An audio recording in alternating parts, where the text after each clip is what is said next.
Aujourd'hui, pour notre 5 à 7, je reçois deux artistes talentueuses, Stéphanie Osorio et Joyce Nsana. Stéphanie, autrice, compositrice, interprète de différents styles musicaux latino-américains. En 2022, gagnante dans la catégorie Artiste féminine de l'année des Latin Awards Canada, ainsi qu'une petite femme avec une grande voix, on dit d'elle qu'elle est la voix du Afro Blues Up, un savoureux mélange d'Afro Blues et de hip-hop. Joyce a été la nouvelle révélation Radio-Canada en 2022. Bienvenue au Mosaïque Club!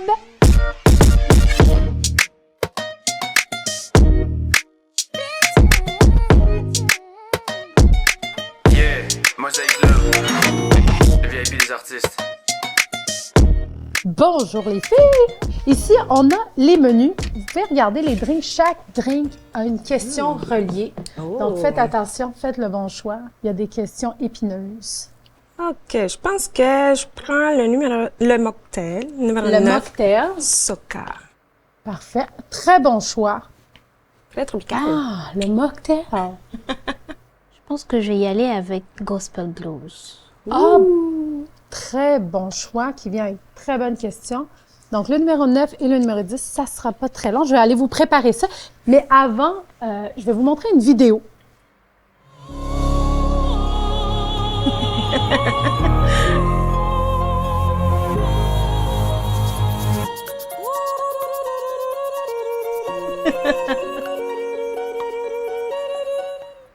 Est-ce que tu regardais White Lotus? Non. Non?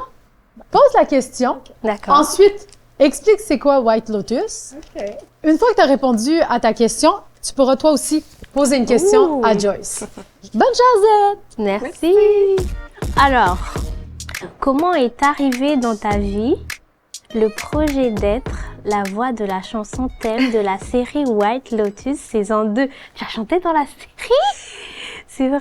Saison 1 et 2 même. Mais je n'ai pas Ah chanté dans la série. Je vais t'expliquer qu'est-ce qui s'est passé. OK. C'est un compositeur qui fait justement de la musique pour des séries, films.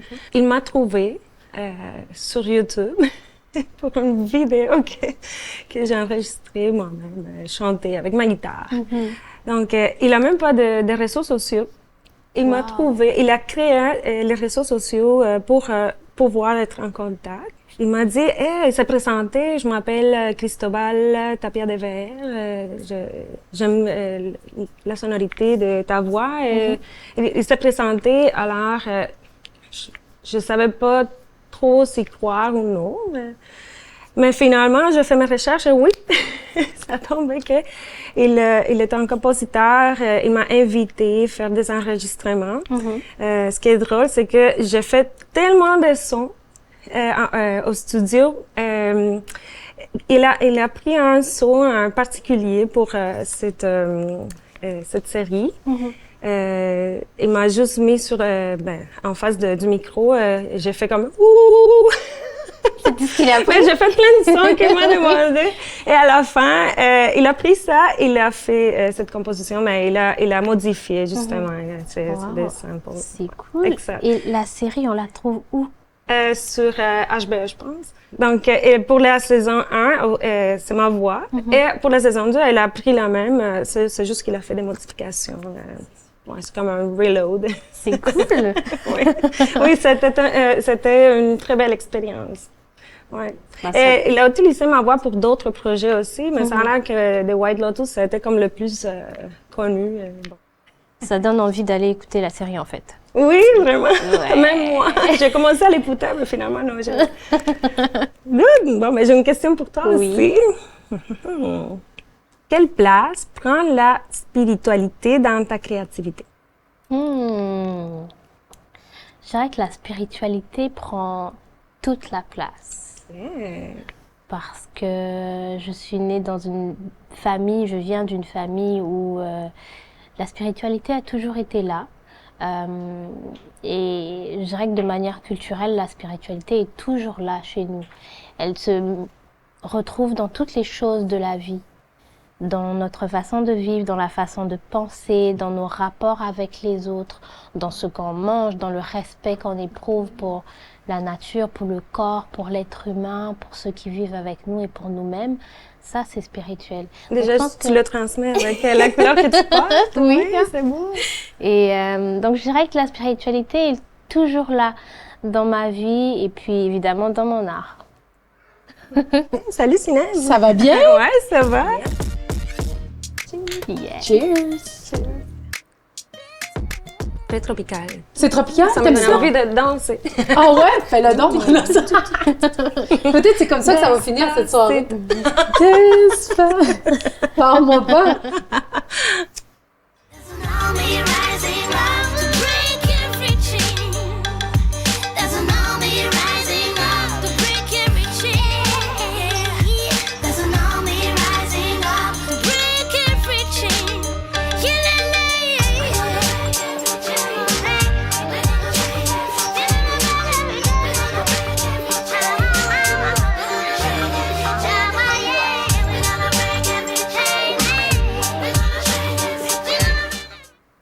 Moi, je me demandais, parce que dans cette chanson-là, tu parles beaucoup de politique aussi. Donc, c'est quoi l'importance de ce message-là pour toi dans ton clip? Et est-ce que c'est important pour toi de chanter dans plusieurs langues? Oui. Tu peux répondre à la première avant, puis allez, à la deuxième. La politique dans tes chansons. La politique dans mes chansons, bah, on qualifie ma musique comme étant une musique engagée. Je dirais que ma vie au complet, c'est... L'engagement, il n'est pas seulement dans la musique, il est dans la vie au complet. Il est dans les causes qu'on choisit, mais que parfois on vit tout simplement. Je suis d'ici, je viens d'ailleurs, je suis née au Congo et à un moment donné, on n'a pas le choix d'être engagé, entre guillemets. On le devient malgré nous. Ah oui, de porter des causes, avoir des parents qui ont vécu la guerre, nous-mêmes qui avons vécu la guerre, voir ce qui se passe autour de nous. Par la force des choses, on devient engagé. Donc oui, ma musique est engagée. Je touche à des sujets, on va dire parfois épineux, mais c'est ce qui fait de nous des êtres humains. La langue là-dedans que tu chantes dans plusieurs langues, est-ce que c'est une façon pour toi que ton message soit diffusé un peu un peu partout, soit compris par tout le monde, oui, mais c'est aussi très naturel. J'ai été élevée avec plusieurs langues. On parlait français à la maison. J'ai appris à parler le Kikongo avec ma grand-mère qui, elle, ne parlait pas français, mais elle me gardait. Alors, j'ai dû apprendre à parler Kikongo avec elle. Puis, à l'école, on parlait français, mais on parlait Lingala aussi à l'extérieur. Ouais. Puis, plus tard, j'ai appris le Kituba. Et puis, en voyageant, l'anglais. Et puis... on écoute autre chose. Je chante un petit peu en portugais en écoutant du Sara Tavares, Cesaria Evora et tout ça. Et ça fait partie du cheminement. Et voilà pourquoi ça devient naturel de chanter dans d'autres langues. Niña blanca, niña negra, niña india, niña bella, limpia tu cara, mi nena, y ponte a bailar tu pena. Y yo quisiera ser como esa mulata que en su caminado ella se delata y yo quisiera ser como esa mulata que en cada pasito baila despacito. Dans ton clip, on voit qu'il y a une jeune fille qui pleure au début, des grosses larmes. Oui. Qu'est-ce que ça signifie pour toi? En passant, je voudrais dire, cette jeune fille, c'est ma fille. Ah, c'est ta fille? C'est ma fille. Ah oui, dans le clip. Oui. Wow, très bien. Oui, et c'est une chanson que j'ai faite pour elle, dans le fond. Parce que ma fille est un mélange, c'est l'expression de toute ma culture métissée. C'est une fille qui est blanche, mais qui est noire en même temps, et qui est aussi autochtone. Donc, elle a tout. Elle a tout dans sa peau, dans son cœur, dans son corps même. Les larmes, c'est juste quand... C'est la connexion que nous avons, hein, quand on parle. Je dis, ne pleure pas pour un amour qui ne reconnaît pas ta beauté. C'est c'est vraiment ça, les grosses larmes. Mais la chanson, en gros, ça parle juste que ça dit « Je quisiera ser como esa mulata ». J'aimerais être comme cette métisse, femme métisse, qui, quand elle marche, elle danse, quand elle chante, le soleil sourit. C'est juste l'expression de la beauté féminine de la femme métisse, de l'Amérique latine. Le soleil sourit, j'aime ça. C'est vraiment un beau héritage que de donner d'avoir un clip avec sa mère plus tard quand on va voir ça. Oui, c'était une très belle expérience. Wow, c'est sûr. Eh bien, merci de nous avoir partagé ça. Là, les filles, j'ai une dernière question pour vous. Vous avez répondu à un questionnaire avant l'entrevue. Est-ce qu'il y avait un événement qui vous a marqué ou qui vous indigne dans notre histoire? Et vous avez tous les deux répondu la colonisation et l'esclavage. Est-ce que je peux vous entendre à propos de ce sujet? Ça indigne encore, enfin moi ça m'indigne encore parce que les conséquences de ces actions-là se voient encore aujourd'hui dans la façon de penser, dans certaines façons de faire qui sont vraiment dignes de la colonisation. Je pense que la génération d'aujourd'hui essaie de se défaire, de sortir de cet état d'esprit-là. Quoi que ce soit difficile, je pense que ça va prendre encore du temps, mais ouais. Oui, c'est un peu comme Joyce elle a dit, ça nous a marqué. Il y a tellement d'événements dans ce grand événement qui sont arrivés que ça fait en sorte que ça trace une histoire que on refuse aujourd'hui et qui nous divise un peu aussi. Totalement. Donc, oui, c'est vraiment comme le gros événement qui a comme rassemblé plusieurs autres qui nous indignent. Des fois, on regarde ce qui se passe en ce moment aussi, puis on dit qu'on n'a pas eu de leçon de l'histoire, tu sais, avec tout ce qui se passe dans le monde. C'est très dommage. Je souhaite qu'un jour, ça change. On le souhaite tous. Ouais. Je sais que t'aimes les friandises, Stéphanie. C'est quoi ton péché mignon? Mon péché? T'as pas un péché mignon? Oui, le chocolat. Le chocolat? Oui. Ah, le chocolat noir, le chocolat blanc? Le chocolat noir. Le chocolat noir. Ah, c'est tellement pas un péché mignon. En plus, c'est bon pour la santé, le chocolat noir. C'est juste que j'en prends trop. Ah oui? Oui, j'adore. Et toi, Joyce, Les petits c'est bonbons. quoi ton rêve? C'est une autre question que j'allais te poser. C'est quoi ton rêve le plus fou? Mon rêve le plus fou, wow. Partir en tournée toute l'année avec mes enfants. Ah oui! Oui. C'est fou, hein? Oui. Je sais pas si c'est ton métier que t'aimes ou tes enfants, là, ou un bon mélange des deux. Un bon mélange des deux.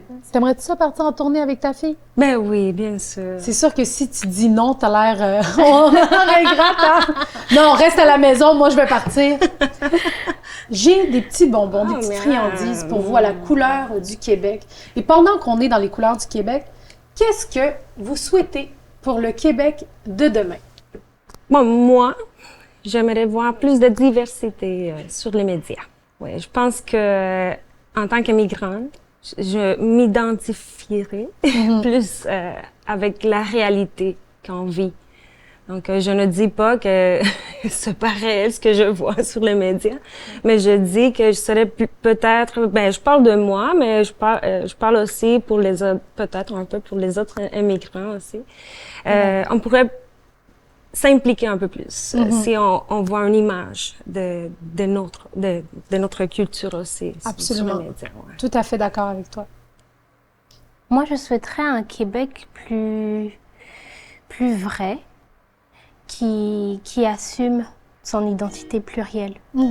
Parce que le Québec a une identité plurielle. Qu'elle soit plus assumée, c'est ce que je souhaiterais. Merci beaucoup, les filles. Vous avez été inspirantes, Merci très à toi. intéressantes. Je vous souhaite une longue carrière. Merci. Puis au plaisir de vous voir à la télé, partout, avec moi aussi, en votre compagnie, avec un excellent salaire. Oh, wow, bien sûr. Génial. Super. Bon, ben, je vous prépare vos factures. OK. Buvez vos verres. Ah, merci. Je reviens. j'ai un destin. Pourquoi tu me fais du bluff si tu m'embrasses, je m'embrasse. Dis-moi pourquoi tu m'envoies un texto. Pourquoi est-ce que tu continuerais à me pécho et détruire tous mes héros, bitch amigo. Êtes-vous paresseux ou juste heureux, au fond de moi s'il faut d'y croire, dis-moi pourquoi êtes-vous paresseux ou juste heureux, au fond de moi s'il faut d'y croire, dis-moi pourquoi êtes-vous paresseux ou juste heureux, au fond de moi s'il faut d'y croire, dis-moi pourquoi.